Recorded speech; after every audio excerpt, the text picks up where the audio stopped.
ઝાલોદમાં સંદિગ્ધ પરિસ્થિતિમાં પૂજારીનો મૃતદેહ મળી આવતા ચકચાર।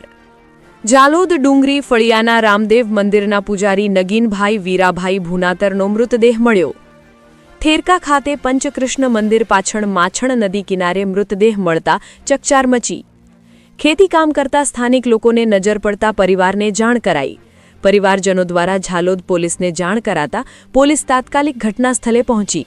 ડીવાયએસપી ડીઆર પટેલ, પીઆઈ રવિ ગામિત સહિત પોલીસનો કાફલો સ્થળ પર પહોંચ્યો। દાહોદ જિલ્લા એસઓજી અને એલસીબી ટીમ પણ તપાસમાં જોડાઈ। એફએસએલ અને ડોગ સ્ક્વોડની મદદથી પુરાવા એકત્ર કરવાની કાર્યવાહી હાથ ધરાઈ। લૂંટ પછી હત્યાની આશંકા હાલ પ્રાથમિક તપાસમાં સામે આવ્યું। પૂજારીના સોના ચાંદીના આભૂષણના લૂંટના ઇરાદે કરાઈ હત્યા। મૃત હાલતમાં શરીર પર કોઈ આભૂષણ જોવા મળ્યા નથી। શરીર પર ઈજાના નિશાન મળતા પરિવારજનોએ હત્યાની આશંકા વ્યક્ત કરી। ઝાલોદ પોલીસ સમગ્ર મામલે વધુ તપાસ હાથ ધરી। રિપોર્ટર દીપેશ ચૌહાણ, દાહોદ। આજરોજ ઝાલોદ પોલીસ સ્ટેશનના ખેરકા ગામે માછણ નદીની બાજુમાં એક નગીનભાઈ વીરાભાઈ ભુનાતર નાઓની હત્યા કરેલી ડેડ બોડી મળેલી છે। જે બોડી જોતા તેના માથાના ભાગે તીક્ષ્ણ હથિયારથી ઈજા કરેલાના નિશાન જણાઈ આવેલ છે। જે અનુસંધાને ઝાલોદ પોલીસ સ્ટેશનના પીઆઈ શ્રી ગામિત સાહેબ તેમજ લીંબડી પોલીસ સ્ટેશનના પીઆઈ શ્રી સિસારા સાહેબ, દાહોદ જિલ્લાની એલસીબી લોકલ ક્રાઇમ બ્રાન્ચની ટીમ તેમજ એસઓજીના પોલીસ અધિકારી અને કર્મચારીઓ આ ગુનાને શોધી કાઢવા માટે હાલ જગ્યા ઉપર હાજર છે અને આ ગુનાના કામે હાલ પોસ્ટમોર્ટમની કાર્યવાહી ચાલુમાં છે અને ફરિયાદની કામગીરી ચાલુમાં છે। હવે અમારા જે કાકા છે નગીનભાઈ ભુનાતર વીરાભાઈ, હવે એમને કેવું કે રાત્રે 4 વાગે નીકળ્યા હતા ભજન મંડળી માટે। હવે અચાનક ઘટના બની ગઈ છે।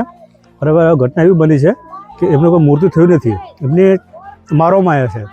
બરાબર, હવે આ ઘટના કેવી રીતે નથી એ આપણે તપાસ કરવાની છે આગળ બી। બરાબર, હવે જ્યાં સુધી એના જે બી ગુનાગાર ના મળે ત્યાં સુધી એમને બધું આગળ પ્રોસેસ કરવાના છે। બરાબર, એ ઘટના આપણે તપાસ આગળ કરવાની જ છે।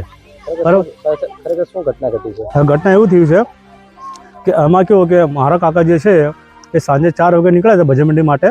બરાબર, હવે રાત્રે અમને ખબર ના પડી। રાત્રે મેં લગભગ નહીં કરતા મેં રાત્રે 10 વાગ્યાથી લગભગ રાત્રે 2 વાગે લગી મેં રાત્રે ફોન અમે કર્યા। નહીં કરતા લગભગ 50-100 ફોન અમે કર્યા પણ ફોન રિસીવ કર્યો નથી।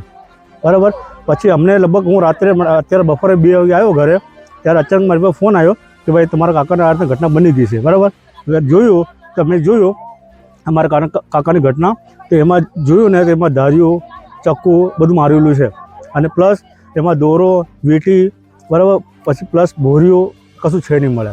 બરાબર, હવે આ ઘટનાનો આપણે વધારે તપાસ કરવા માટે આપણે વધારે તપાસ કરવી પડશે। એ મારી વિનંતી છે કે આપણા પોલીસવાળા ભાઈબંધને ને જનતાને બધાની કહેવાની વિનંતી મારી કે જે ચીજ બને એટલું મોજરીને પકડવાની વિનંતી મારી છે।